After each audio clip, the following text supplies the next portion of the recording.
Okay, it's a response video to Gary's video about my comment about death. Right, so let's play it. So anyway, what else?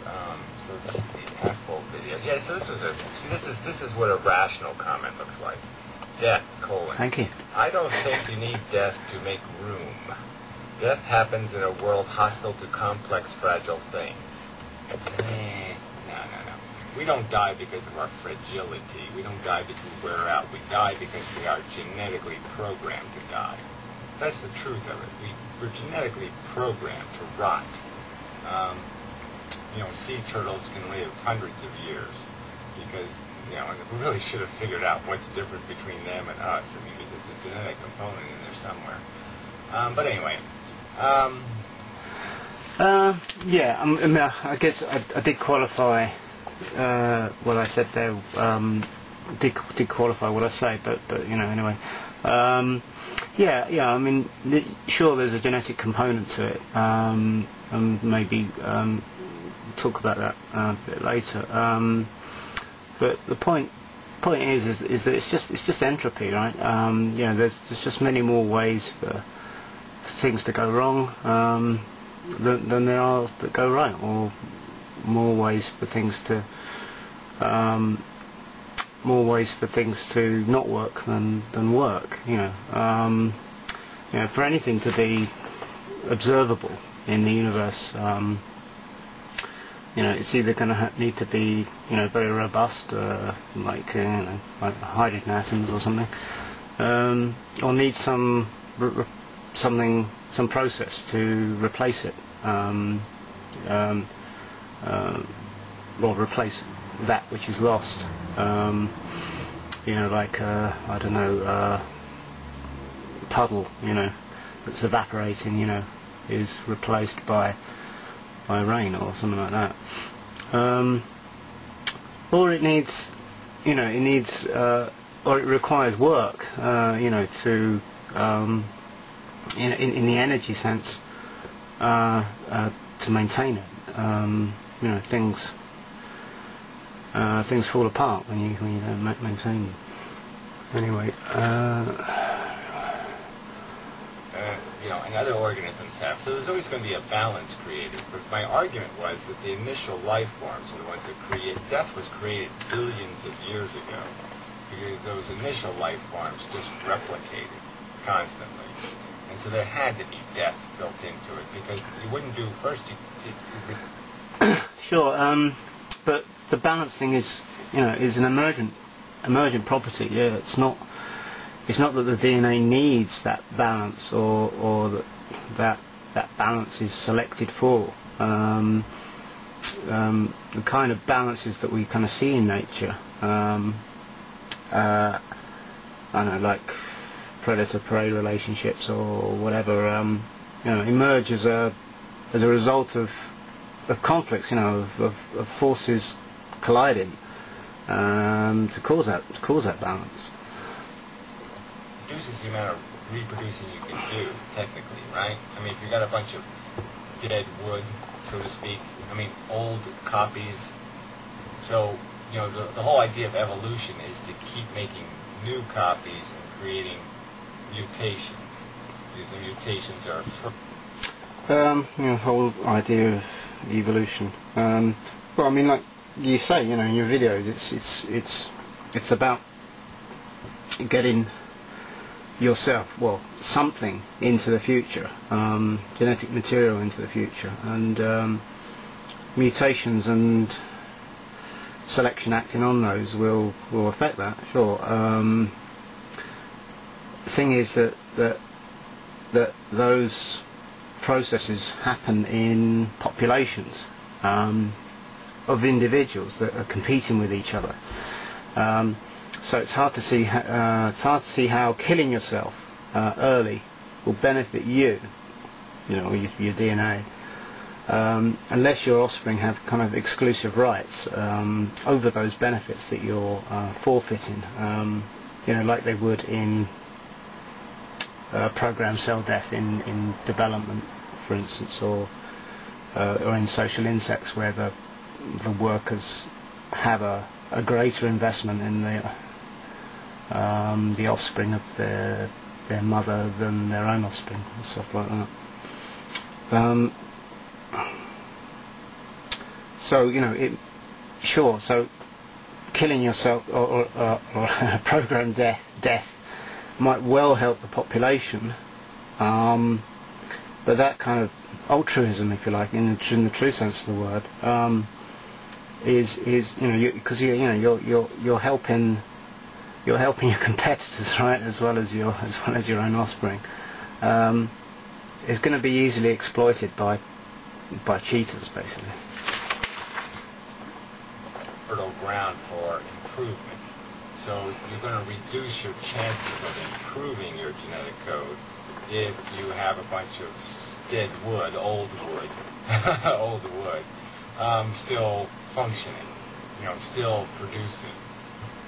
And so you're, in effect, there's just this obvious truth that for more new things to survive, the old have to be eliminated eventually.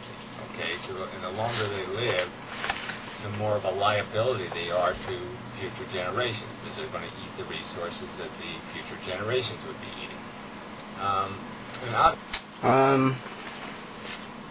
Sure, but it's still kind of a good of a species type argument. I mean, clearly the prospects of the young in a situation where situation that's already crowded with adults is going to be the prospects for them are going to be bleak. But clearly a mutation that brings about early death without any kind of selfish benefit is going to be helping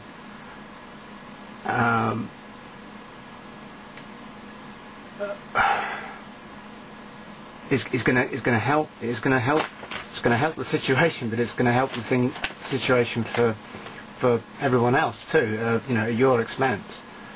But if you can get more benefit by diverting resources to reproduction over maintenance, then you can see why early death might be selected for as a consequence of that shift in resources and energy. Basically, this balance gets way screwed up. Okay, I mean, like octopuses lay like 1,000 eggs, every year for whatever 4 or 5 years, and it's just thousands of young have to get eaten. Even sea turtles are a good example, right? I mean, one female sea turtle in her lifespan probably lays, 50,000 eggs. I don't know, some kind of big number, and only 2 of those 50,000 make it, to adulthood. So there's all kinds of weird balances here where organisms are reproducing mass, and they're doing it in such a...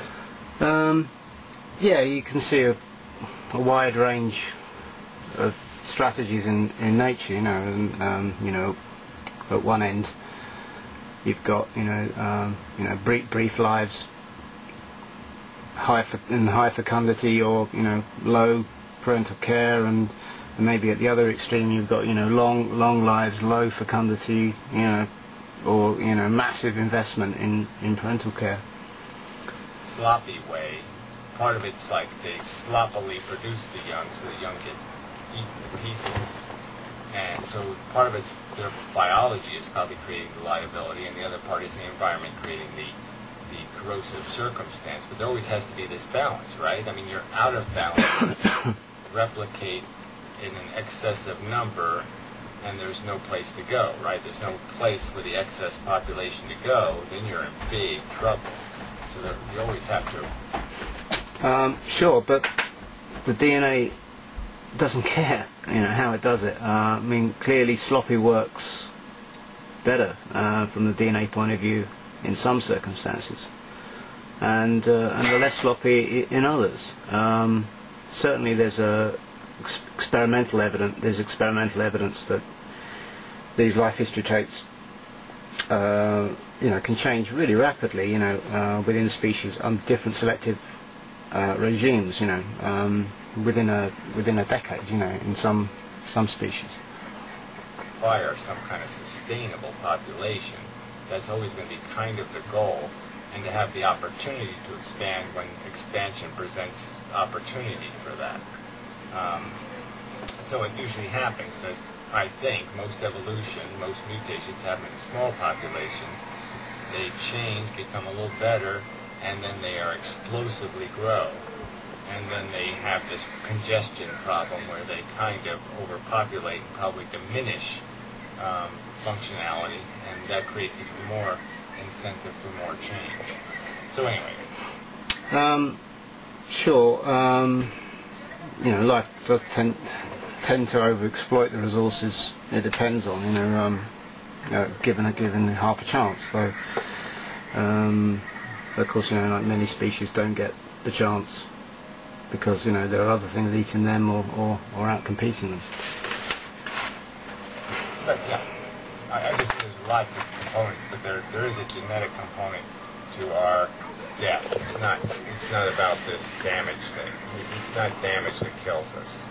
It's genetic code that kills us.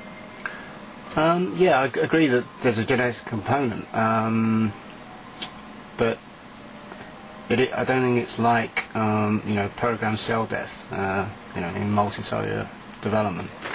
I think it's more like neglect. There's going to be a window between birth and death when replication is sort of optimal.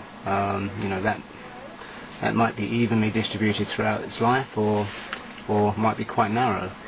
The DNA is only going to care about the individual as much as it is aligned, its interests are aligned with its own interests. So any damage, disease, affliction, or whatever affecting the individual before that window happens, the DNA is going to be very concerned about that, or rather selection will favour DNA that pays attention to it.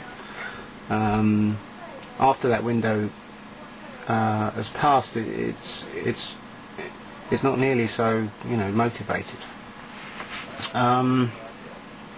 So I think like selection may prolong that window. There might be good reasons to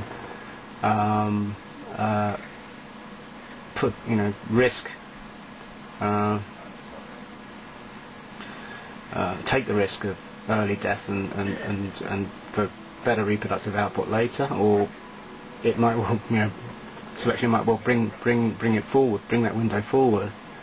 But only if it means better reproductive outcomes, and that is going to, and simply really down to that when DNA is going to give up on you, not some notion of balance.